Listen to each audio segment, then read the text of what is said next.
नमस्कार, मैं हूं संजय शर्मा। आप देख रहे हैं 4 पीएम न्यूज़ नेटवर्क। संडे का दिन है, राजीव नारायण जी का इंतजार होगा। पिछले 1 या 2 प्रोग्राम वो कर नहीं पाए थे। उनके परिवार में एक शादी समारोह था, उसमें वो व्यस्त थे। लेकिन जिस दिन प्रोग्राम नहीं आता है उनका, उस संडे को मेरा खराब हो जाता है, इसलिए क्योंकि इतने फ़ोन, इतने मेल आते हैं कि आज राजीव जी का प्रोग्राम नहीं आया। राजीव जी के प्रोग्राम से करने से पहले मैं हमेशा कहता हूँ, इस बार फिर कहूँगा, आपका ज्योतिष में यकीन हो तो देखिए प्रोग्राम, नहीं है तो बिल्कुल मत देखिए। मेरा ज्योतिष में यकीन है, इसलिए मैं कार्यक्रम देखता हूँ, क्योंकि मेरी जन्म पत्री के आधार पर जो बातें कही गई काफी हद तक सही हुई है लाइफ में, तो मेरा भरोसा बढ़ गया है।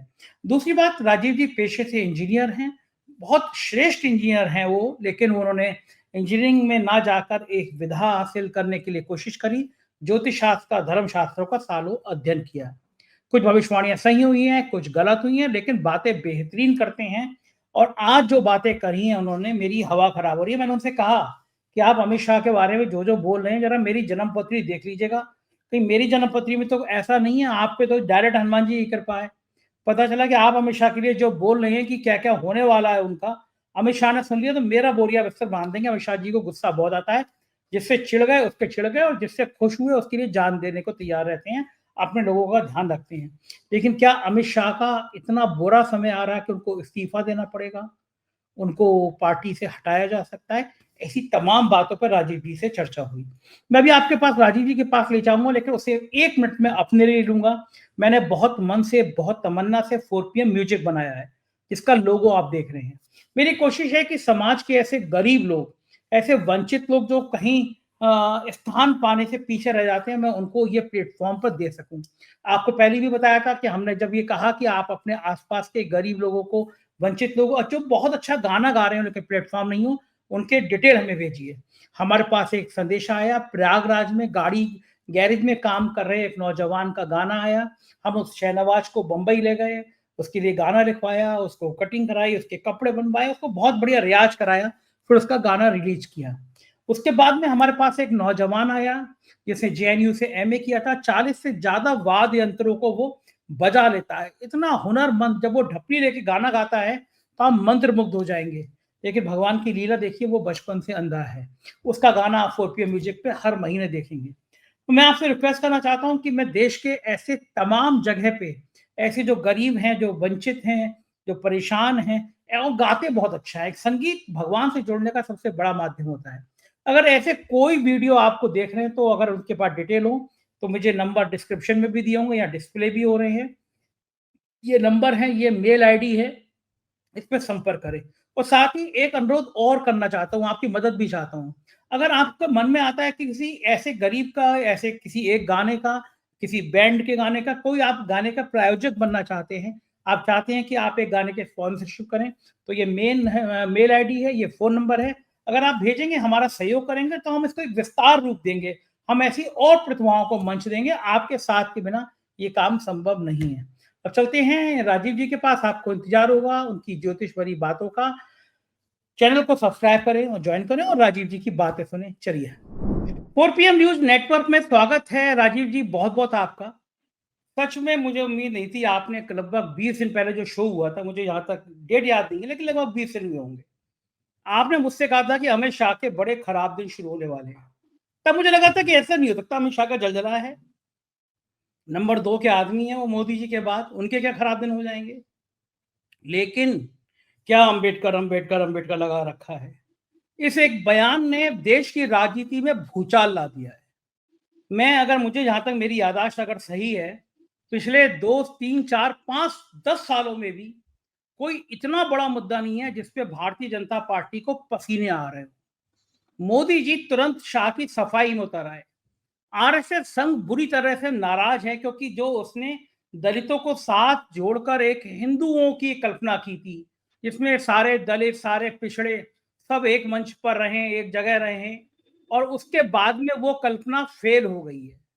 क्योंकि दलितों के अंदर एक इतना गुस्सा आ गया है। भाई, अंबेडकर जी ने तो खुद हिंदू धर्म छोड़ दिया था, लेकिन जी। दलितों का बड़ा समुदाय खुद अंबेडकर को भगवान मानता है। और आप इस तरह मजाक उड़ा रहे हो अमित शाह के, वाकई में सारे दिन खराब हो गए। तो मुझसे बहुत सारे लोगों ने फोन करके कहा कि राजीव जी ने तो 15 दिन पहले ही बता दिया था कि अमित शाह के दिन खराब होने वाले हैं। मैं सबसे पहले आपसे ये पूछना चाहता हूं कि अमित शाह का कौन सा ग्रह ऐसा था, क्योंकि जहां तक मुझे याद आ रहा है, आपने कहा था शनि का कुछ तत्व है, शनि पिछड़ी दलित जातियों को, कमजोर लोगों को, मैं भी आपके जी। संग सीख रहा हूँ, मेरी मुझे भी जी जी हाँ जी हाँ। तो मैं ये पूछना चाहता हूँ राजीव जी, अमित शाह की राजनीति का, अमित शाह की जन्म पत्री का कौन सा ग्रह ऐसे था जो इतनी तेजी से पलटा कि अमित शाह की पूरी राजनीति ही चौपट होती नजर आ रही है? हाँ देखो संजय जी, मैं आपको करेक्ट करना चाहता हूँ, मुझे खूब याद है, वो शायद 20 अक्टूबर का प्रोग्राम था, क्योंकि अमित शाह का जो जन्म है वो अमित शाह का जन्म है हमारा 22 अक्टूबर का। तो 20 अक्टूबर के प्रोग्राम में मैंने उनकी हॉरोस्कोप को चर्चा करते हुए कुछ ये बातें बताई थी कि उनके लिए आने वाला समय हेल्थ ग्राउंड पर भी अच्छा नहीं है और बाकी मैटर्स में भी। तो देखिए, जब बुरा समय आता तो बुरा समय का मतलब कई मायने में होता है, हेल्थ भी उसमें हो सकती है, आपके लिए मान अपमान आ सकता है, आपका जेल, मैंने उनकी बल्कि जेल का भी बताया था, उनके जीवन की पिछली घटनाओं का भी बारे में बताया। तो मैं शुरुआत करता हूं पहले, ये एक पुस्तक है ज्योतिष तत्वांक, जो हो क्या नाम है आपके, गीता प्रेस ने पूरा का पूरा निकाला था। तो उस ज्योतिष तत्वांक में एक स्टेटमेंट है बृहस्पति संहिता का, ग्रहों के अधीन ही यह संपूर्ण संसार है, ग्रहों के अधीन ही सभी श्रेष्ठ मनुष्य होते हैं, काल का ज्ञान भी ग्रहों के अधीन है और कर्मों के फल को देने वाले भी ग्रह होते हैं। यह बृहस्पति संहिता का स्टेटमेंट है। अब मैं आपको यह दर्शकों अमित शाह की कुंडली दिखा देता हूं। यह अमित शाह जी की हॉरोस्कोप है, ठीक है। और अमित शाह जी का जन्म जो है 22 अक्टूबर 1964 को बृहस्पतिवार के दिन सुबह 5:23 पर बंबई में हुआ था।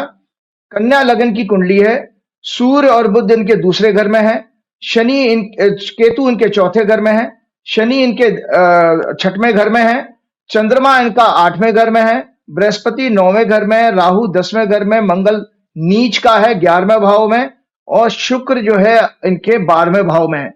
तो सबसे पहले मैं आपको बता देता हूं कि ये कंट्रोवर्सी हुई क्यों। देखिए, ज्योतिष के सीखने वालों को यह मानना चाहिए कि आपकी वाणी फिसल गई, आपके शब्द गलत हुए, तो क्यों हो गए? तो जब तक आपकी कुंडली में वाणी का घर पीड़ित नहीं होगा, इस जहां से हम ओरेटरी पावर देखते हैं, तब तक आपकी कंट्रोवर्सी नहीं खड़ी होगी। तो मजे की बात देखिए, अक्टूबर के आखिरी हफ्ते में शायद 25-26 अक्टूबर को मंगल आता है कर्क राशि में, और इनके जन्म के मंगल पे आ गया, इनका जन्म का मंगल भी कर्क राशि में है अमित शाह का, यहां पर देखिए। और मंगल की चौथी दृष्टि है, मंगल की चौथी दृष्टि इनकी वाणी के घर पर पड़ रही है। तो देखिए, मंगल ने वो काम इनसे कहलवा दिया कि जो कि आप अभी जैसा बता रहे, आरएसएस और बीजेपी और सारी उनकी जो है क्या नाम है मेहनत बेकार हो गई। और वास्तव में जिस तरह से अमित शाह ने कहा था, एक तो आपको दर्शकों को पता होना चाहिए, अमित शाह हमेशा अक्सर इन पर्सन भी बड़ा रफ बोल देते हैं किसी को, जैसे कुछ चुनाव की रैलियों में आपको पता, ए भाई बैठ जा, ए भैया बैठ जा, एक कपड़े वाले, एक टोपी वाले, इस तरह से बोलते हैं। उनके अंदर नम्रता विनम्रता है ही नहीं, मतलब रफ, और हो सकता बदतमीजी से भी बोलते हो, मुझे नहीं पता जिन लोगों से। तो ये जो वाणी का दोष बना, और ये ही इनके लिए घातक सिद्ध हुआ है। जबकि आप देखिए, इस देश में अगर कहीं कानून व्यवस्था होती, जो अभी नहीं है, कोई जांच एजेंसी काम नहीं कर रही है, अन्यथा इनके ऊपर केस दर्ज हो जाता, क्योंकि इन्होंने संसद में जो आप बयान सुना रहे हैं राज्यसभा में, वो एक तो जिस तरह से बोला है वो एक झुंझलाहट दिखाती है और फ्रस्ट्रेशन दिखाता है। दरअसल क्या है संजय जी, मैं अपना ऐसा मानता हूं, मैं भी बहुत सारा इतिहास थोड़ा जानकारी लोगों के साथ बैठता हूं जिनको इतिहास की अच्छी नॉलेज है, सुनता हूं, क्योंकि उस समय तो मैं था नहीं जब आजादी का संघर्ष हुआ, लेकिन मैंने ऐसा माना है। और जिस तरह की आरएसएस की प्रीचिंग है, आरएसएस के बहुत सारे लोग मेरे संपर्क में हैं, तो जिस तरह से आरएसएस की प्रीचिंग है और आरएसएस की जो फाउंडेशन थी, जिस हालात में रखी गई, वो बेसिकली मुझे, वो सब कांग्रेसी थे, डॉक्टर बलीराम हिरगेवार कांग्रेसी थे। तो उन्होंने अपना एक एजेंडा लेकर हिंदुत्व का अपने कुछ संगठन बनाया, सामाजिक संगठन रहा होगा, लेकिन कालांतर में इसका विषय बदल गया, ये सत्ता भोगी हो गए। तो मैं ऐसा देखता हूं कि जितने भी लोग, श्यामा प्रसाद मुखर्जी भी एक्स कांग्रेसी थे जिन्होंने जनसंघ की स्थापना की। तो संजय जी, अगर आप मूल रूप में जाइए तो ये लोग फ्रस्ट्रेटेड कांग्रेसी हैं, जिनको कांग्रेस में कोई वजूद नहीं मिला, वो उस तरह के लोग हैं। और आकर के उन्होंने केवल और केवल देश को, देश की जनता को भ्रमित करने का काम किया। तो जो अमित शाह जी ने जो बोला, जिस तरह से अंबेडकर अंबेडकर अंबेडकर क्या लगा रखा है, तो जैसे कहते हैं, हम अपने देशी भाषा में नहीं कहता क्या है, झुंझुना पकड़ रखा है, अंबेडकर अंबेडकर का झुंझुना पकड़ रखा है आपने, अरे जाओ जाकर भगवान का नाम जपो। तो ये फ्रस्ट्रेशन और झुंझलाहट थी उनकी। उसके साथ साथ जो उन्होंने इस्तीफा देने की नेहरू जी के मंत्रिमंडल से जो बात कही वो भी असत्य है, झूठ बोली गई है। क्योंकि नेहरू, देखो मैंने कहा फरवरी 1949, देखिए मैं आपके सरदार वल्लभ भाई पटेल ने आरएसएस को लेकर के क्या कहा, संघ और भाजपा उस सत्य को जनता से छिपाती है, सामने नहीं लाने देना चाहती। याद रहे डॉक्टर अंबेडकर और पटेल ने हिंदू राष्ट्र की अवधारणा कल्पना को खारिज किया और स्वतंत्रता के लिए देश के लिए खतरनाक बताया हिंदू राष्ट्र की अवधारणा, मतलब कल्पना। पटेल और अंबेडकर इसके सख्त खिलाफ थे। 1945 में प्रकाशित डॉक्टर अंबेडकर की एक किताब जिसका नाम है भारत या पाकिस्तान का विभाजन, जो रवीश जी ने अपने बहुत अच्छे प्रोग्राम में बहुत डिटेल दी थी, पेज नंबर 354-355, उन्होंने कहा कि अगर हिंदू राज्य सच्चाई बन जाता है तो इसमें कोई शक नहीं कि देश के लिए सबसे बड़ी विपदा होगी। हिंदू राष्ट्र का बनना हर हालत में रोका जाना चाहिए। अमित शाह, मोदी, योगी से पूछा जाना चाहिए कि आज देश में अलग अलग राज्यों पर कई संगठन हिंदू राष्ट्र बनाने की बात कहते हैं, क्या ये अंबेडकर जी और पटेल की सोच के खिलाफ नहीं है? आप पटेल को रोल मॉडल बनाते पड़ते, क्योंकि भाजपा में और संघ में कोई रोल मॉडल तो था नहीं। आजादी के आंदोलन में आपने पार्टिसिपेट तो किया नहीं था, बल्कि जैसा इतिहासकार बताते हैं इन्होंने तो अंग्रेजों को मदद की थी। तो अब आप बताइए, हिंदू राष्ट्र की कल्पना अंबेडकर जी और सरदार पटेल की सोच के खिलाफ है। हिंदू राष्ट्र की मांग भारतीय संविधान के एकदम विरुद्ध है, संविधान की अवमानना है। अभी हाल ही में कुछ दिन पहले सुप्रीम कोर्ट ने भी, अभी आपको पता है सुप्रीम कोर्ट ने भी कुछ लास्ट मंथ में एक जजमेंट दिया था कि भारत में जो सेक्युलरिज्म और सोशलिज्म जो 1975 में कब इमरजेंसी पीरियड में जोड़ा गया, उसको वैलिड ठहराया सुप्रीम कोर्ट ने। और आरएसएस का सपना था कि सेक्युलरिज्म वर्ड हट जाए, वो उसको वैलिड कर दिया। तो ये भी, अगर आप सेक्युलरिज्म को खारिज करते हो तो इसका मतलब कंटेम्प्ट ऑफ कोर्ट का केस बनता है आपके ऊपर। तो ये एक तरह से आरएसएस की सोच पर तमाचा भी है। फरवरी 1949 में सरदार पटेल ने हिंदू राष्ट्र की चर्चा को एक पागलपन भरा विचार बताया था। 1950 में उन्होंने कहा था कि भारत एक धर्मनिरपेक्ष राज्य है, यहां हर मुसलमान को महसूस करना चाहिए कि वो भी भारत का एक नागरिक है और भारतीय होने के कारण उसका एक समान अधिकार है। अगर हमें उसे ऐसा महसूस नहीं करा सकते तो हम एक विरासत और अपने देश के लायक नहीं है। ये देखिए सरदार पटेल के फरवरी 1949 का एक चिट्ठी लिखी गई है, उसके जवाब है, उसका वर्ड्स हैं। और सरदार साहब का दिसंबर 1950 में तो देहांत हो गया। तो इस तरह से जो सरदार पटेल को ला करके खड़ा करके कांग्रेस को अपमानित कर रहे हैं, नेहरू जी को टारगेट करते हैं, तो ये सरदार पटेल के तो ये विचार थे कि वो तो कहते ही थे कि भाई हिंदू मुसलमान आप कर नहीं सकते, आपको करना नहीं चाहिए।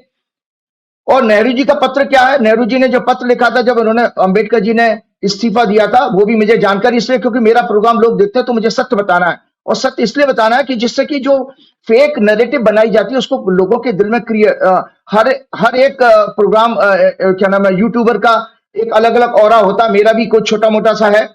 नेहरू जी का पत्र था, मुझे बहुत दुख है कि आप मंत्रिमंडल से जा रहे हैं। मैं आपकी निराशा से वाकिफ हूं कि इस सत्र में हिंदू कोड बिल पास नहीं हो सका। मुझे अच्छी तरह पता है कि आपने इसे लेकर कितनी मेहनत की थी और इसके पास ना होने से आपको कितना धक्का पहुंचा होगा।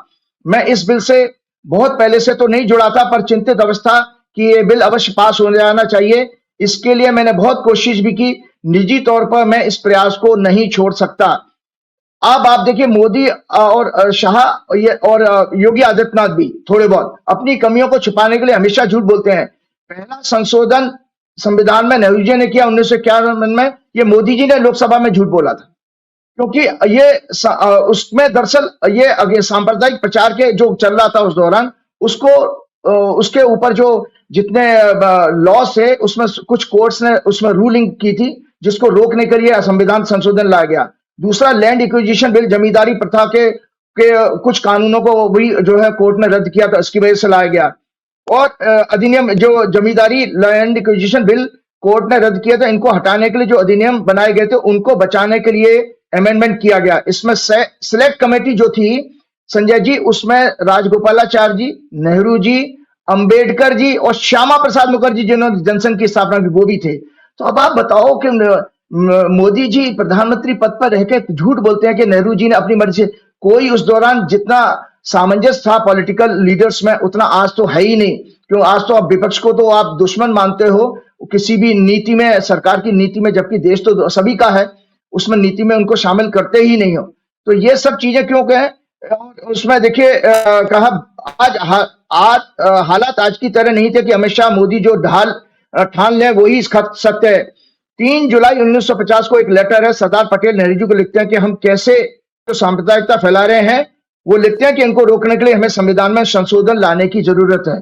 तो ये 1950 में सरदार पटेल ने नेहरू जी को डायरेक्ट किया था कि हमें अब संविधान संशोधन बिल लाना चाहिए। ये मैं सब इसलिए, कुछ दर्शक कहते हैं कि राजीव जी ज्योतिषी कम और नेता ज्यादा नजर आते हैं। अरे मैं आपको बता रहा हूं कि जो मैंने पुस्तक दिखाई है दर्शकों, ये आपको दुख है कि अभी तक आपने गली मोहल्ले वाले जो चाराने छाप, चबन्नी छाप, जो पंडित जी धोती वाले देखे वो देखे हैं। ज्योतिषी तो सबसे बड़ा पद होता था राजा के।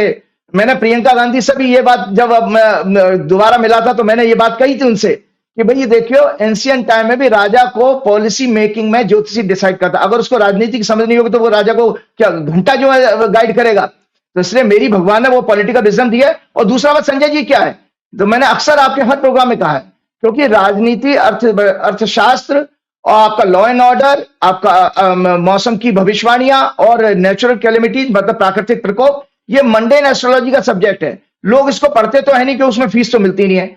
और मैंने इसको बहुत पैशन से पढ़ा, रिसर्च भी करी है और लगातार करते हैं, और 20 साल से कर रहा हूं। तो मेरा तो कमांड है। अब दूसरे को नहीं है तो लोगों को पेट में दर्द होता है कि भाई ये राजनीति क्यों कहते थे। अरे भाई आप ये सोचो, मेरा पॉलिटिकल विजडम आपके सैकड़ों नेताओं से बहुत ऊपर है। आपको पता है कल पत्रकार बड़े, अभी आता हूँ। तो पहले एक बार दर्शकों की बड़ी उत्सुकता है अमित शाह की जन्मपत्री सामने रख के, और उन किस घर में, घर ही कहते हैं ना उसको, किस घर में कौन सा ग्रह है और ग्रह का क्या क्या मतलब है, ये थोड़ा समझा दीजिए।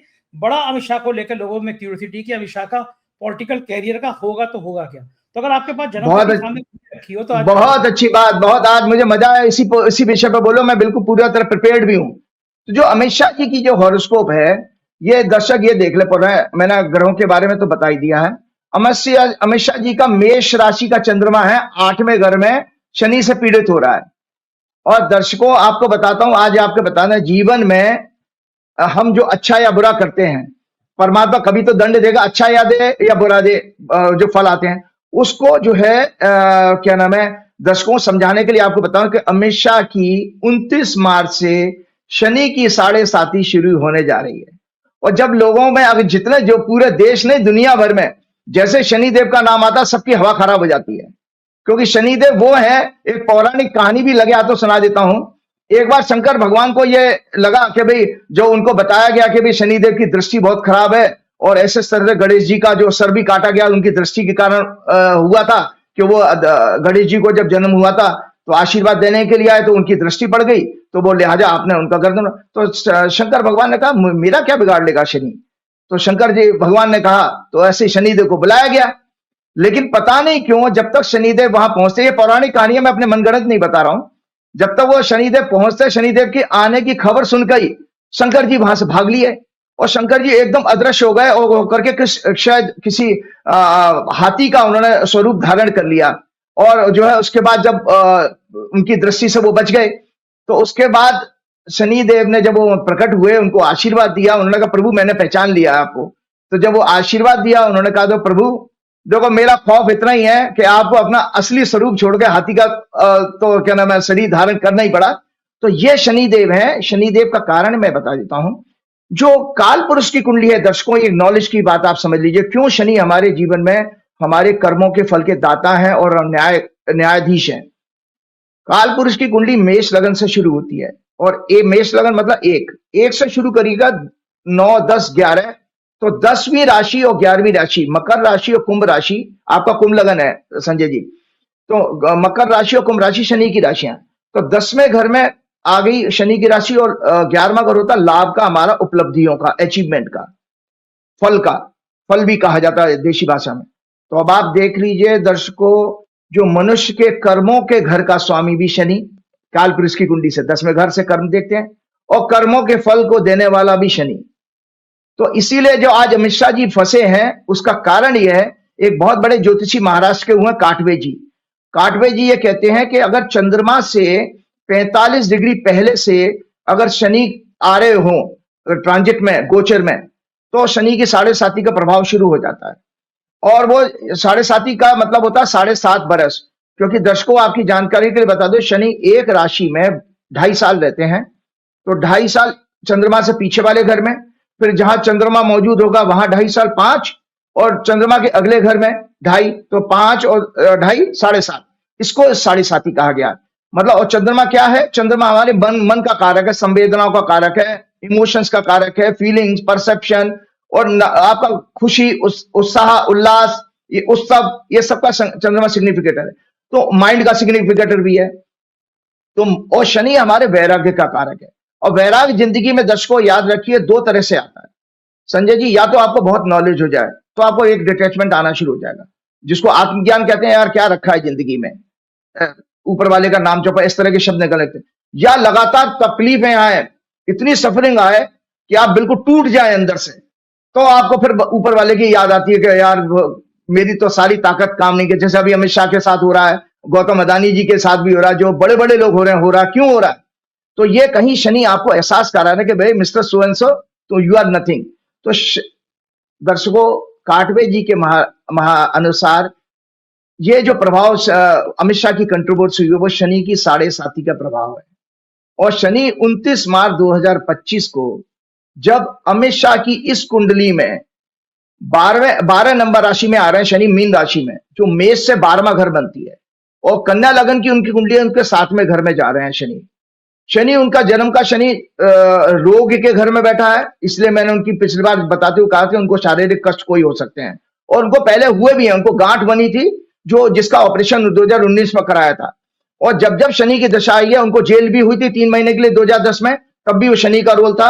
जब उनकी गांठ हुई, मैंने सब वेरीफाई कर लिया दर्शकों, 2020 में 2 अगस्त 2020 को ये पूरा 1 महीना एम्स में एडमिट हो गए थे, इनकी सांस बंद हो गई थी, क्या नाम है, अमित शाह की, कोविड के टाइम में पूरा 1 महीना क्या नाम है, वो पूरा कॉरिडोर खाली करा लिया गया था एम्स का, और अमित शाह एडमिट रहे 1 मंथ।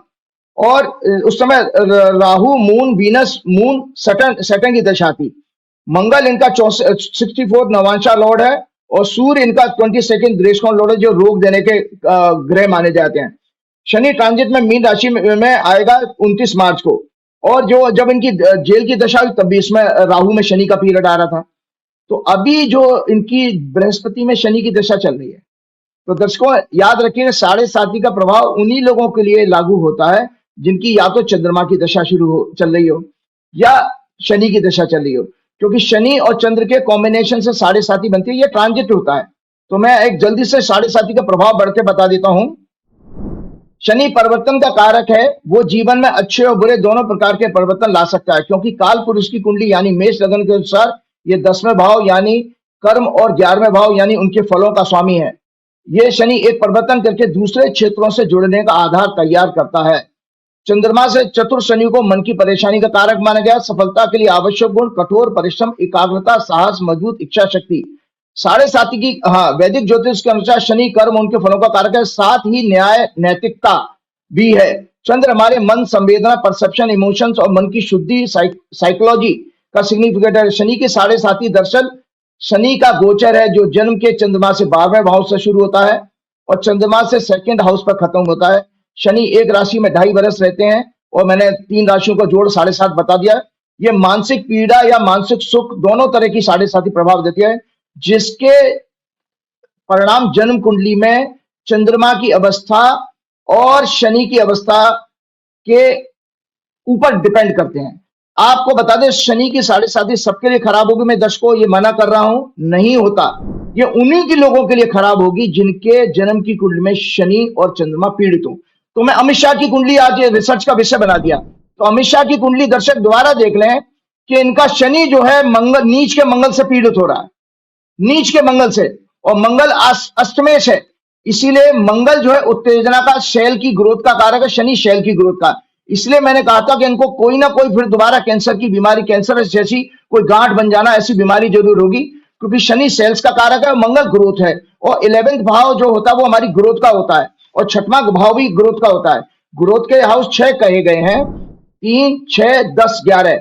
ये बेसिकली आपके फाइनेंशियल ग्रोथ भी देते हैं। और अगर आप याद रखिएगा संजय जी किसी को बीमारी हो जाए तो बीमारी को बढ़ाते भी हैं, क्योंकि बढ़ाने वाले ग्रोथ के हाउस है, ग्रोथ का मतलब बढ़ना। तो इनका देखिए, इनका शनि पीड़ित है, और ये शनि नीच के मंगल से पीड़ित शनि चंद्रमा को पीड़ित कर रहा तीसरी दृष्टि से, क्योंकि इनका चंद्रमा 8वें भाव में। तो जो मैं सिद्धांत अभी बता रहा था कि अगर किसी की कुंडली में शनि और चंद्र दोनों पीड़ित हो तो उसके लिए 7.5 भयंकर घनघोर कष्ट की होती है। और आपकी जानकारी के लिए बता देता हूं, शनि इनके इस समय 12वें भाव को देख रहे हैं। इनके लिए हालात ऐसे बन जाएंगे अमित शाह जी के लिए, एक तो विदेश में लिटिगेशन का जो उनका नाम आया था, उसकी उसकी पूरी इस कुंडली से संभावना है 7.5 में, क्योंकि चंद्रमा से 12वें घर में जा रहा है। 12वां घर जेल का होता है, 12वां घर अपमान का होता है, दंड का भी होता है, जेल जाने का भी। तो इनके लिए और इस्तीफे देने का भी होता है, दर्शकों रिजाइन करने का भी होता है। तो जो 29, जी हाँ, जी हाँ, कि ये इनके लिए इस तरह के हालात पैदा करेगा। ये बिस्तर पकड़ सकते हैं, ये जेल जा सकते हैं, ये इस्तीफा दे सकते हैं, क्योंकि सारे जो सिग्निफिकेंस है इस कुंडली, इस पुस्तक में देखिए, ये 12वें भाव के सिग्निफिकेंस बता रहा हूं मैं, अपने मन से मनगढ़ंत नहीं कह रहा हूं। इसमें कोई मेरी अमित शाह से और मोदी से कोई व्यक्तिगत लड़ाई और कोई दुश्मनी तो है नहीं।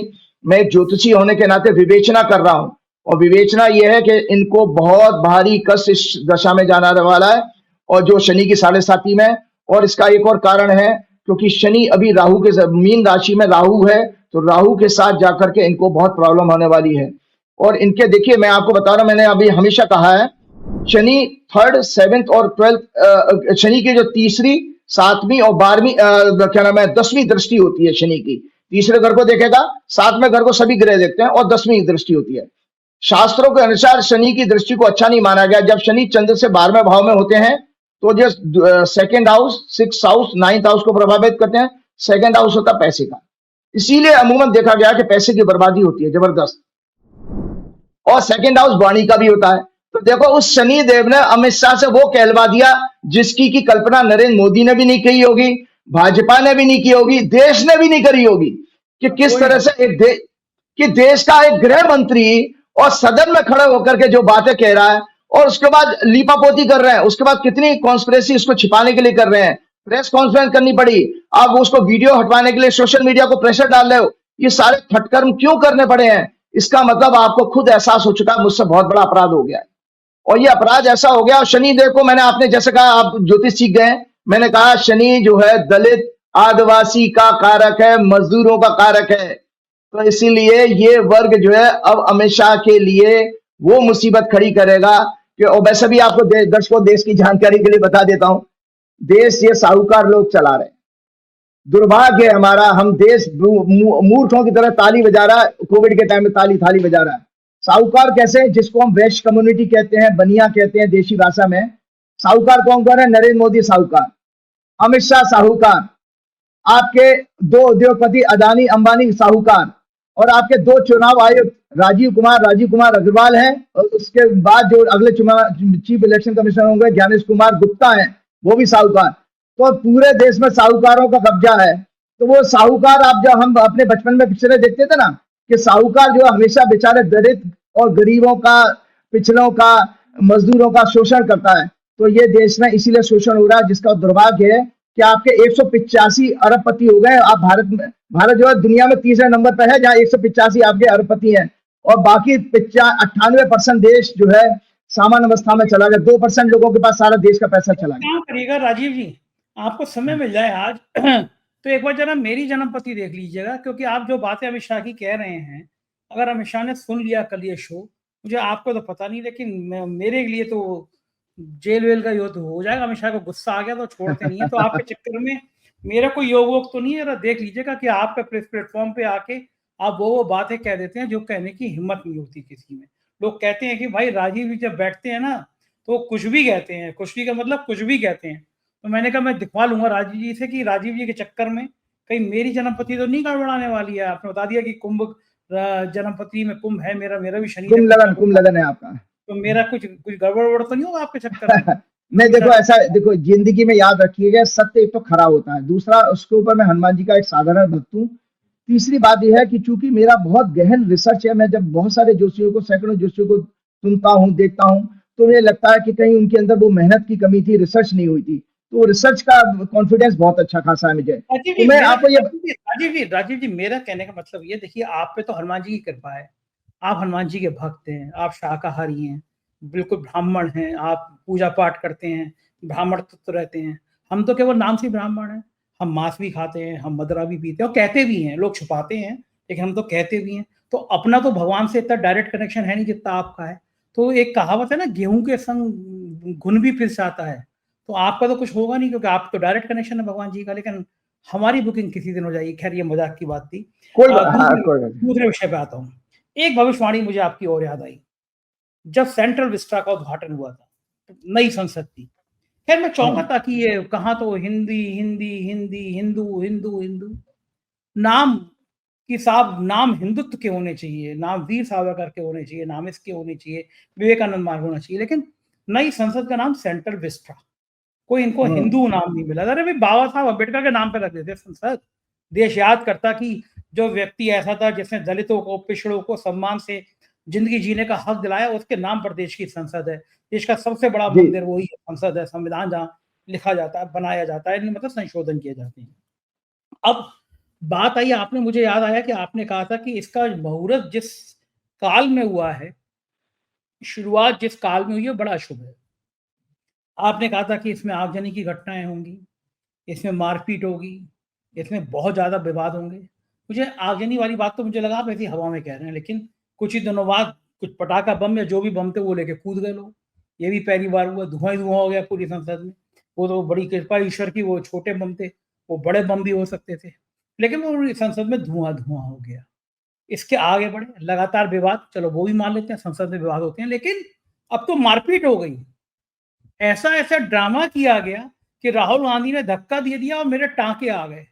पहली बार में वो जो सारंगी साहब हैं, प्रभात सारंगी जी, एक आपको याद होगा, एक ग्राम जी बहुत बड़ा एक इंसान थे, उनके 2 बच्चों के साथ जला दिया गया था उनको। उसमें भी इंसाफ का नाम आया था कि इनके चेले चपाटे थे जिन्होंने जलाया था। पहली बार में वो केवल एक रुई लगाए दिखाई दिए। 2 घंटे बाद वो रुई थोड़ी सी बड़ी हो गई, फिर पट्टी बंध गई, फिर पट्टी के ऊपर पट्टी बंध गई। मतलब ये पहली बार ऐसे देख रहे हैं कि वो चोट बढ़ती चली जा रही है। वो जैसे जैसे टीवी चैनलों पे बहस बढ़ रही है, वैसे वैसे उनकी पट्टी बढ़ती चली जा रही है। लोगों ने हंसी उड़ाई कि कहीं ऐसा ना हो कि कुछ देर बाद इनका लीवर और किडनी भी खराब हो गई हो राहुल गांधी के धक्के से। तो जो आप कह रहे थे कि मारपीट के दृश्य दिखाई देंगे, वो मारपीट हुई या नहीं हुई, जांच अभी पेंडिंग है। और मजेदार बात है, सीसीटीवी सरकार जारी नहीं कर रही है। एक एक कदम पे सीसीटीवी है, 1 मिनट में पता चल जाएगा किसने किसको धक्का दिया। तो ये सरकार की जो नौटंकी है, ये समझ में आ गई कि अमित शाह के, बाबा साहब के बयान से ध्यान बटाना है, तो सब चैनलों को इस पे लगा दो। लेकिन मेरा सवाल फिर वहीं से आया कि जिस संसद को लेकर आपने जो भविष्यवाणियां की थी, वो फिर एक बार सही हुई, वही सारा ड्रामा हमने देखा। तो मैं जानना चाहता हूँ, अब तो आपने ट्वीट किया था, आप भी संसद घूम के आए हैं नई सेंट्रल विस्टा में, जरा उसकी भी तफ्तीश से बताइए कि आपको उसके अंदर जाके, चूंकि आप वास्तु का भी अध्ययन रखते हैं, आप मेरे ऑफिस में आए थे, आपने कुछ चीजें बताई, मैंने वो स्वीकार की कि ऐसा हो सकता है। तो जरा मुझे उसका वर्णन बताइए, दोनों बातें, कि आपने कैसे कहा था कि इस पार्लियामेंट में यही होगा, वो घट गया। दूसरा, अब जब अंदर घुस के आए, आपको घुसने कैसे दिया, आप कैसे एंट्री कर गए, और अमित शाह अगर आपको देख लेते तो क्या करते, आपको डर नहीं लगा वहां पे? जरा मुझे विस्तार से बताइए।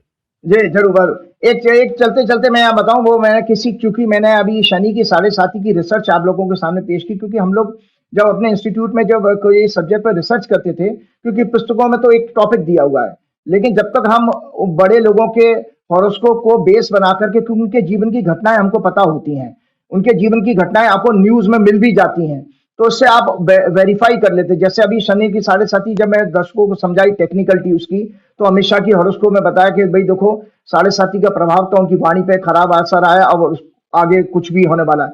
इसी तरह से एक महत्वपूर्ण व्यक्ति और भी है, ये हॉरोस्कोप है एक बहुत बड़े देश के उद्योगपति की, और ये उद्योगपति का जन्म हुआ है 24 जून 1962 का, इतवार का दिन है, सुबह 5:08 का जन्म है। वृषभ लगन की कुंडली है, सूर्य इनके दूसरे घर में, शुक्र और राहु तीसरे घर में, बुध इनका लगन में ही है, बृहस्पति और चंद्रमा इनके 10वें भाव में, शनि और केतु इनके क्या नाम है 9वें घर में है, और मंगल इनका 12वें भाव में है।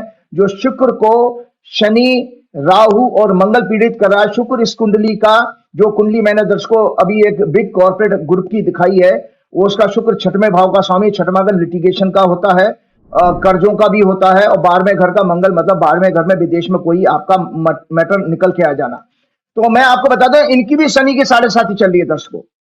इनकी शनि की 7.5 2020 में शुरू होती है, जनवरी 2020 में इनकी शनि की 7.5 शुरू होती है, और लगभग उसी पीरियड से ये उठना शुरू हुए।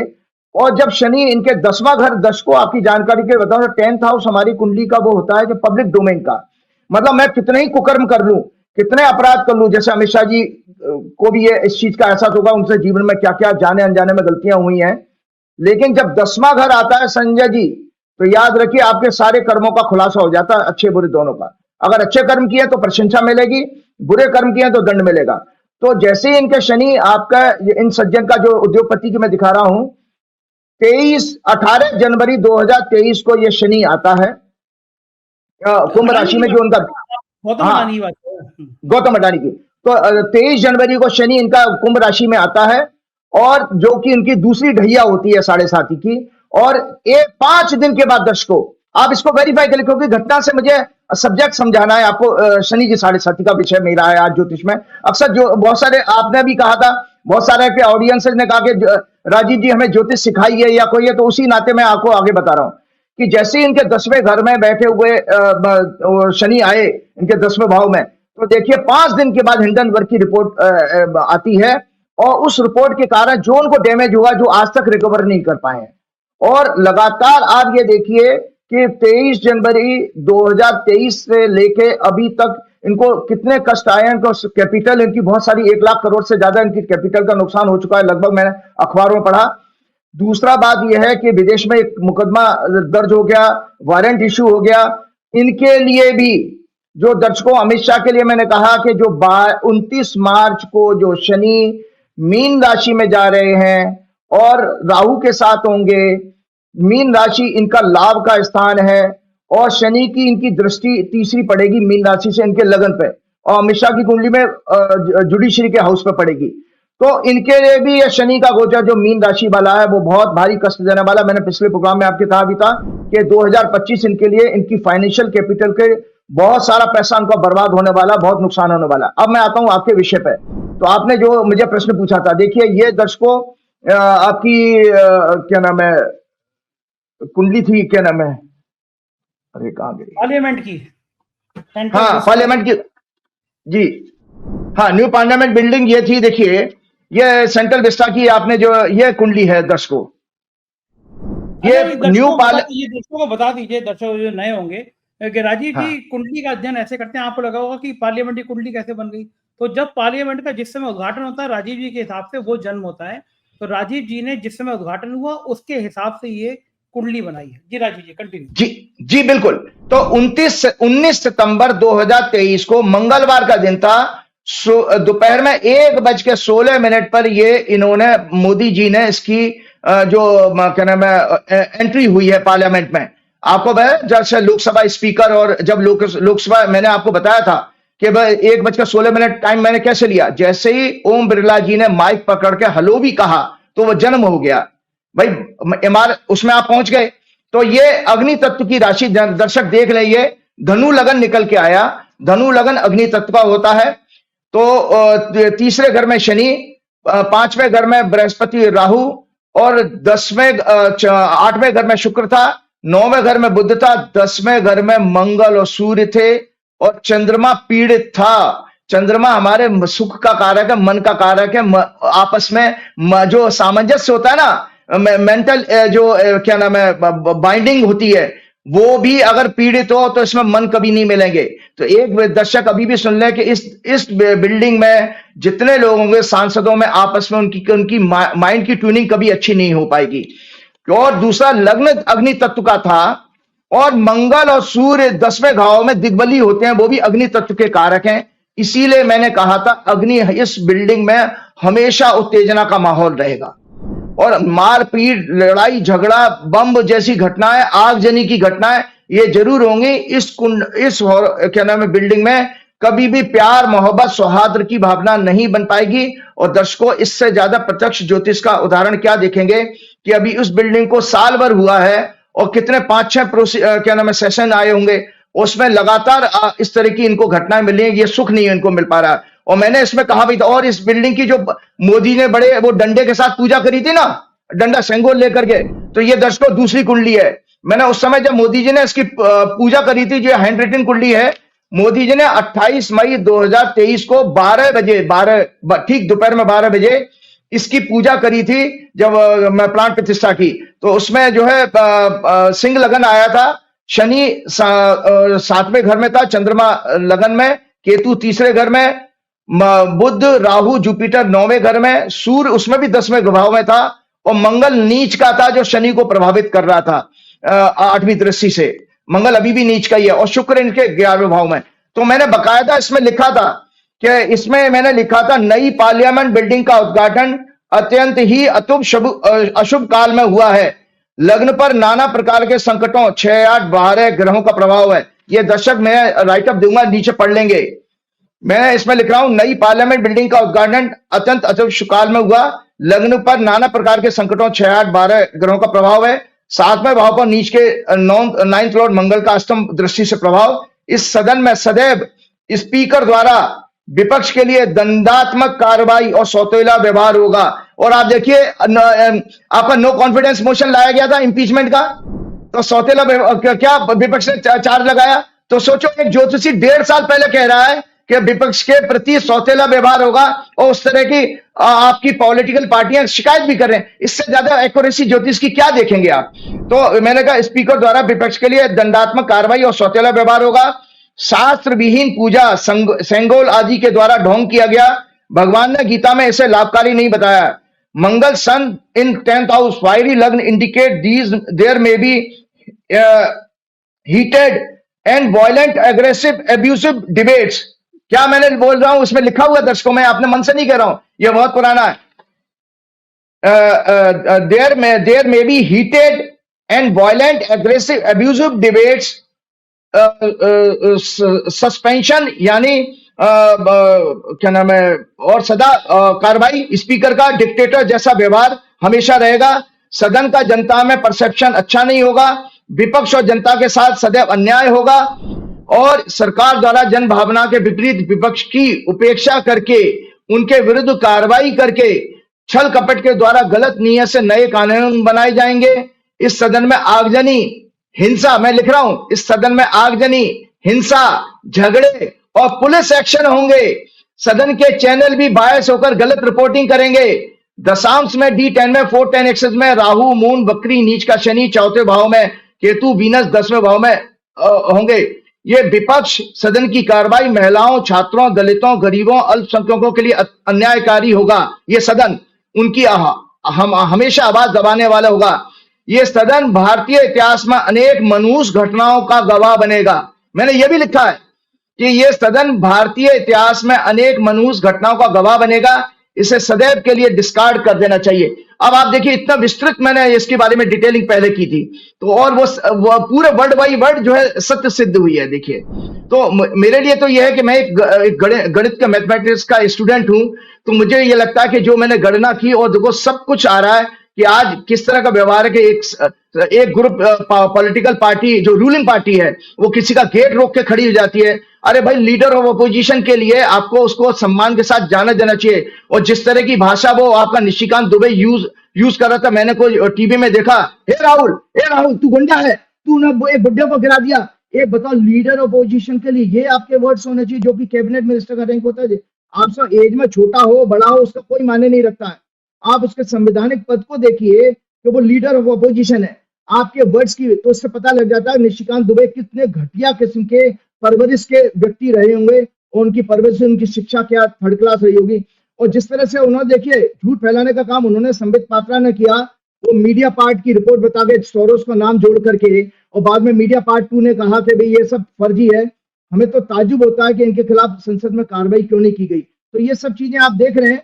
और इसके अलावा एक और चलते चलते चीज मैं आपको बताना चाह रहा था, लास्ट क्वेश्चन, उसके बाद मैं चाहूंगा प्रवान सावंत के 8 अप्रैल, हाँ, आपने वो पूछा था सदन का, तो मैं दर्शकों आज आपको बताऊं, मैं बहुत प्रियंका गांधी से तो मैं पहले मिल चुका था, लेकिन उनके साथ मैंने भोजन भी किया है, लेकिन मैं दर्शकों आपको बता देता हूं कि मेरी जो सदन की मेरी जिंदगी में पहली बार, वो फोटो दिखाइएगा, मैं आपको चैनल पे भेजूंगा, कि मैं पहली बार अपनी लाइफ में पार्लियामेंट गया था। उस पार्लियामेंट की विजिट को सहारनपुर के सांसद इमरान मसूद ने किया। वो मेरे फॉलोअर हैं, 4 PM की वजह से ही हुए थे, अरे और वो उन्होंने मुझे इतने कहा। इतने शानदार आदमी हैं कि जब चुनाव चल रहा था तो हमारे रिपोर्टर क्षितिज कांत गए।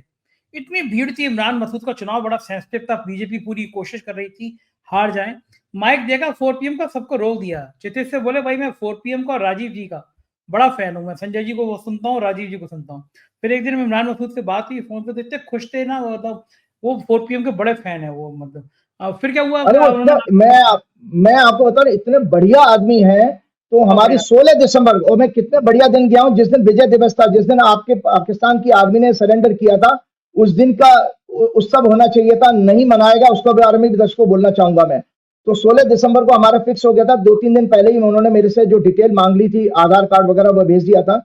और मजे की बात यह है, जब मैं उनका वेट कर रहा था रेल भवन के बाहर, वो वहां से मुझे अपनी गाड़ी में लेके गए, तो वहां सडनली कोई गाड़ी रोककर सड़क के उस पार से मेरे पास आया, जो राज्यसभा में स्टाफ में काम करते थे। तो संजय जी आपको बता दूं, 4 PM प्रोग्राम की वजह से नॉट ओनली लोकसभा बल्कि राज्यसभा के बहुत सारे स्टाफ के मेंबर भी मेरे पहले से फैन हो चुके हैं, जो मेरे प्रोग्राम देखते हैं, और सब लोग मुझे पहचानने लगे। फिर उसके बाद इमरान मसूद जी जब आए, मुझे लेके गए, और कितने बढ़िया आदमी है, मेरे पास शब्द नहीं है। इमरान जी मैं आपको बहुत बहुत धन्यवाद देता हूं। आपने जैसी मेरी जिंदगी की पहली पार्लियामेंट की यात्रा कराई, मैं उसका बहुत बहुत धन्यवाद देता हूं। मैं शब्दों में नहीं कह सकता। आप बहुत अच्छे इंसान है, मैं देख चुका हूं। इमरान मसूद ने जितने पास बनाने वाले दर्शकों, जितने ऑफिसर्स बैठे थे, हर ऑफिसर्स को कहा मेरे गुरुजी आए हैं। और जितने सांसद मिले, 25-30 सांसद मिले, सबसे मेरा परिचय कराया, गुरुजी आए। और सबसे पहले जैसे मैं मेरा बायोमेट्रिक पास बनाया, और वो उस पर झगड़ा करने लगे। उन्होंने डांट के कहा ऑफिसर से कि मेरे गुरुजी का VIP गैलरी में, स्पीकर गैलरी में पास बनाना है, ऑर्डिनरी गैलरी का पास नहीं होना चाहिए। तो मेरा बायोमेट्रिक पास बना था, और मैं स्पीकर गैलरी में बैठा था, बिल्कुल फ्रंट रो में, और सामने 180 डिग्री बिल्कुल सामने में ओम बिरला जी मेरे सामने थे। और वो मैंने दर्शकों वहां पे डंडा भी देख लिया, जो मोदी जी ने पूजा करके लगा रखा है, इसीलिए वो डंडे जैसा ही व्यवहार आ रहा पूरा का पूरा। और मजे की बात कि जो है, मैं जब अंदर हमें इमरान मसूद जी ले जा रहे थे, तो संजय जी, वो एक मनुष्य आदमी मुझे पहला मिल गया, वो था संबित पात्रा। तो मैंने जैसे अभी मैं दर्शकों मणिपुर का ये दुपट्टा पहना हुआ था, मणिपुर का, ऐसा उस दिन मैंने, सॉरी, आसाम का है ये दुपट्टा, और मणिपुर वाला मैंने पहन रखा था। तो ये संबित पात्रा नॉर्थ ईस्ट का प्रभारी रहा है। तो उसने मेरा दुपट्टा, इमरान मसूद ने मिलवाया संबित पात्रा से कि मेरे गुरुजी हैं। पहले तो मेरे गेरुआ कपड़े, मेरे सैफन कलर के कपड़े देख के वो चौंका होगा कि एक मुस्लिम के साथ आचार्य जी कैसे हैं। तो उसने वो तो अपनी भावना छिपा ली संबित पात्रा ने, लेकिन मेरा दुपट्टा हाथ में लेके कुछ उसकी टेक्निकलिटी बताने लगे, जो उसकी बनाने की होगी। तो मैंने कहा ये आपके राज्यपाल ने ही मुझे गिफ्ट किया था, मणिपुर के राज्यपाल ने। उसके बाद मैंने, जी एक हाँ सेकंड, अब तो मणिपुर गवर्नर रही नहीं, लेकिन मैं बता देता हूँ, बड़ी शानदार महिला थी। जब वो गवर्नर थी तो एक बहुत दिन शानदार बात है। कि ADC का फोन आया कि गवर्नर साहब बात करना चाहती हैं। अब मैं चौंका, मुझसे बात करना चाहती हैं, तो मैंने फोन अटेंड किया। अब मणिपुरी गवर्नर मुझसे कहती हैं कि भाई संजय जी बोलते तो खिलाफ हैं हमारी पार्टी के, लेकिन बड़ा लॉजिक होता है 4 PM का, और मैं 4 PM बहुत सुनती हूँ। मैं हंसा, मैंने कहा कि बीजेपी के लोग भी सुनते हैं, हालांकि बीजेपी के बहुत सारे लोग फोन करते रहते हैं इसके, लेकिन वो मणिपुर की गवर्नर थी बहुत अच्छी, हटा दिया गया, लेकिन मणिपुर को लेके बड़ी चिंतित थी। उन्होंने मुझसे मणिपुर के बारे में विस्तार से बात की, फिर आपका नंबर भी लिया, फिर आपसे भी बात हुई उनकी। लेकिन अनुसुईया जी व्यक्तित्व के रूप में मैं तारीफ करूंगा, और मैं बहुत अच्छी महिला, वो नहीं है, बहुत अच्छी महिला, बता पा रहा हूँ, लेकिन बहुत अच्छी महिला। बहुत अच्छी थी। तो आपने क्या कहा संबित पात्रा से कि मणिपुरी गवर्नर तो ने दिया है? उन्होंने मुझे, गवर्नर ने दिया। उसके बाद मुझे ये तरुण गोगोई मिले। तरुण गोगोई से मैंने उसको पीठ पे आशीर्वाद दिया, तरुण गोगोई को। मैंने कहा भाई तुम बहुत अच्छा काम कर रहे हो, और क्या नाम है, ऐसे ही करते हो, तुम बहुत फायर ब्रांड कांग्रेस के नेता हो। और रामगोपाल जी मिले, अखिलेश मिले, अखिलेश ने मेरे से हैंडशेक किया और मुस्कुराने लगे। तो इस तरह से कई लोगों से मिला। तो मैंने सबसे बड़ी, लखनऊ में भी मंच पे भी आप, जब आप थे अखिलेश जी के सामने, तो अखिलेश जी कह रहे थे आप उनके इलाके के हैं ना, इसलिए अखिलेश जी तो बड़ा आपसे जी वैसे भी अच्छा, तो एक चीज मैं और दर्शकों आपको कहना चाहता हूँ अच्छा, प्रियंका मिली भाई। नहीं मिली वहां पर? प्रियंका गांधी मिली हाँ नहीं बिल्कुल, मिली? अभी वो भी मैं बताता हूँ। एक चीज और जोड़ रहा हूँ, मुझे मजा आ रहा है कि आप अपनी बात को शेयर करने में। देखो दर्शकों, हनुमान जी की कृपा से मेरी संसद में पहली एंट्री जिस दिन हुई है, उस दिन विजय दिवस था, जहां पर पाकिस्तान आर्मी के 90,000 सैनिकों ने सरेंडर किया था हमारी देश की सेना के। एक तो बड़े पावरफुल दिन में गया। दूसरा बात मैं क्या देख रहा हूं संजय जी कि वो रावण की सोने की लंका जैसा है। और रावण कौन है हमें पता है, सत्ता का अहंकार रावण है। उस सोने की लंका में आप सोचो मेरे जैसा हनुमान का भक्त केवल जायजा लेने के लिए गया था, देखने के लिए माहौल क्या है। माहौल क्या है वो प्रोग्राम आता था न्यूज 24 में, तो मैं माहौल क्या है देखने के लिए, तो मैं उस माहौल का बताता हूं। तो जब मैं फ्रंट रो में बैठा था तो प्रियंका मेरे बिल्कुल सामने दिखाई दे रही थी। तो इमरान मसूद वहां से गए हैं और वहां अब जब मेरे को बैठा के चले गए और वहां जाकर के प्रियंका के कुछ कान में जाके कहा, तो प्रियंका ने मुझे निगाह से देखा और मुझे पता नहीं था कि वहां का पार्लियामेंट का कुछ जो प्रोटोकॉल क्या होता, क्या डेकोरम है। तो प्रियंका ने जैसे ही मुझे सर उठा के देखा तो मैंने नमस्कार किया हाथ जोड़ के, तो उन्होंने भी अभिवादन किया। तो वो नीचे जो सिक्योरिटी ऑफिसर बैठे थे उन्होंने कहा सर आप ये हाथ बात का कोई इशारा नहीं कर सकते। मैंने कहा सॉरी मैं पहली बार आया हूं, मुझे नहीं पता था। तो मैंने हमारा अभिवादन हुआ। आपको वो बताता हूं उस मोमेंट का मैं गवाह हूं कि जिस समय ये लोग अनप्रिपेयर्ड थे, 2.25 घंटे में प्रोसीडिंग देखी है मैंने उस सदन की। राजनाथ जी उस दिन मौजूद थे और 20 मिनट में उठकर चले गए, जबकि डिफेंस मिनिस्टर होने के नाते उनको अपने विजय दिवस के बारे में बोलना चाहिए था। लेकिन बीजेपी ने जानबूझ करके इस विषय को इसलिए नहीं छेड़ा कि उसमें कांग्रेस को और इंदिरा गांधी को क्रेडिट मिलता। भाई सेना उसने पूरी दुनिया में डंका गाड़ दिया था, क्योंकि ये तो अपनी फर्जी सर्जिकल स्ट्राइक को गा गा करके पूरा चुनाव जीत लिया इनने। लेकिन वहां तो प्रत्यक्ष जो आप सोचिए विश्व के इतिहास में अनोखी घटना है कि जहां पर 90,000 फिजिकल सैनिकों को सरेंडर कराया गया और उनको माफ कर दिया। दोनों तरफ से मतलब ताकत भी दिखाई और दया करुणा भी दिखाई कि जाओ मौज करो। तो ये ऐसा इतिहास में आज तक किसी भी देश में इतिहास में नहीं हुआ है। उस घटना को बीजेपी ने बिल्कुल शेयर नहीं किया है। तो मैं आपको दर्शकों बता देता हूं उस प्रोसीडिंग में प्रियंका गांधी ने शून्य आवर होता है कोई, इसमें टेक्निकल चीजें मैं भी सीखना चाहूंगा। शून्य आवर में इस प्रश्न को उठाया और उन्होंने ये कहा कि वो जो है जो पेंटिंग आपके आर्मी जनरल के दफ्तर से हटा दी गई है जहां पर वो साइन कर रहा है पाकिस्तान का आर्मी चीफ भारत के किसी डॉक्यूमेंट में सरेंडर करने का, वो वाली पेंटिंग हटा के बीजेपी ने कोई दूसरी जगह षड्यंत्र करके दूसरी जगह भिजवा दी है। और जानते कौन सी पेंटिंग लगाई है? चाणक्य की, और जाने वो कौन सी इधर। अब आप बताइए दर्शकों, साइकोलॉजिकल लेवल पर आर्मी जैसे फोर्सेस के लिए कोई भी पैरामिलिट्री फोर्सेस हो उनको मनोबल बढ़ाने वाली हमेशा वार की या कि दुश्मन के ऊपर विजय वाली फोटो चाहिए होती है, ना कि वो चाणक्य वाली धर्म संस्कृति वाली नहीं। वो धर्म संस्कृति वाली तो मोदी जी अपने कमरे में लगवाते, वो उनको चाहिए जो धर्मशास्त्र की बात करने वाले। वहां आर्मी के जो इवेंट हुई है उस इवेंट को क्यों हटाया गया? और मुझे दुख है, मेरा आग्रह है आर्मी के चीफ से और सेनाओं के समस्त चीफ से कि भाई आपको इस चीज को उठा करके उस तस्वीर को दोबारा मंगवाना चाहिए। आप कैसे पॉलिटिकल मास्टर्स के सामने सरेंडर कर देते हो, ये बड़ा दुख की बात है, ये आपको नहीं करना चाहिए। तो प्रियंका ने ये मुद्दा जब उठाया तो संबित पात्रा ने डिस्ट्रैक्ट करने के लिए उससे पहले संबित पात्रा ने गलत क्वेश्चन पूछा था, तो ओम बिरला जी ने संबित पात्रा को मेरे सामने डांटा। संबित पात्रा बिल्कुल ठीक नीचे मेरे बैठा था, मैं ऊपर था बालकनी में। तो संबित पात्रा को डांटा कि मैं माननीय सदस्य से आग्रह करूंगा कि जो है विषय से हटकर के प्रश्न ना लाया करें। संबित पात्रा को जो है वो उसका जो है प्रधानमंत्री संग्रहालय से संबंधित कोई चीजों की लेटर वेटर थे ना नेहरू जी के, उसके बारे में कोई प्रश्न उठा दिया था जो कि वो उस समय विषय से अलग था। तो प्रियंका ने जब ये उठाया तो प्रियंका ने विजय दिवस की बात करी। तो इनके यहाँ संजय जी बीजेपी के साइड में एक तो कोई बड़ा नेता मौजूद नहीं था, अनुराग ठाकुर भी भाग चुके थे, उस समय खाली पड़ी थी इनकी बेंचें। तो उसमें ये इसको लगा दिया ड्यूटी, इसको निशिकांत दुबे को कि तू कुछ बोल दे। तो उसको बोलने के लिए अब उसको सब्जेक्ट तैयार नहीं था, तो वो कुछ बोल नहीं पाया। वो जगजीवन राम को क्रेडिट देने की कोशिश कर रहा था जो उस समय रक्षा मंत्री हों।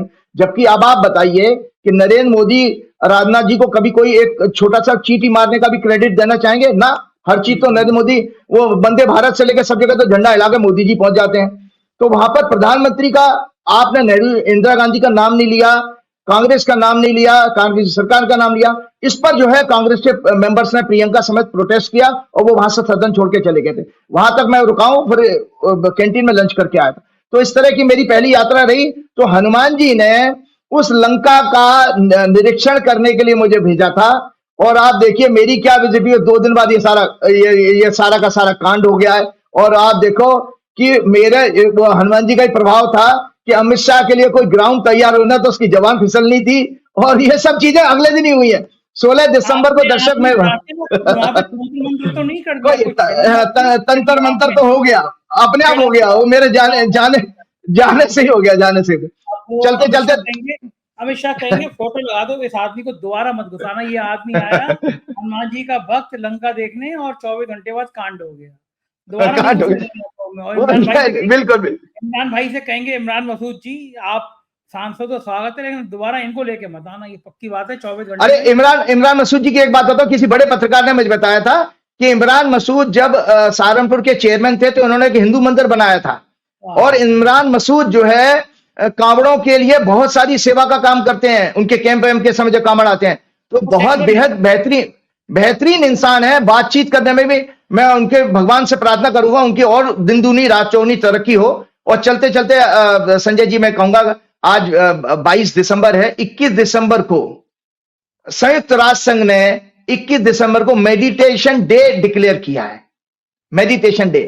तो मेडिटेशन डे के समय में एक लाइन बोलना चाहूंगा, भगवान से अर्जुन ने पूछा कि हे प्रभु, मन बड़ा चंचल है, इसको कंट्रोल करना बहुत मुश्किल है, और मेडिटेशन क्या है? योगश चित्त वृत्ति निरोधय, मतलब अपने मन में चित्त वृत्ति मतलब मेंटल थॉट वेव्स को कंट्रोल करना ही योग है। योग का अर्थ मतलब ध्यान से है, ध्यान का योग है। योग का मतलब हाथ पैर हिलाना नहीं है, वो फिजिकल एक्सरसाइज, वो आसन कहते हैं उसको।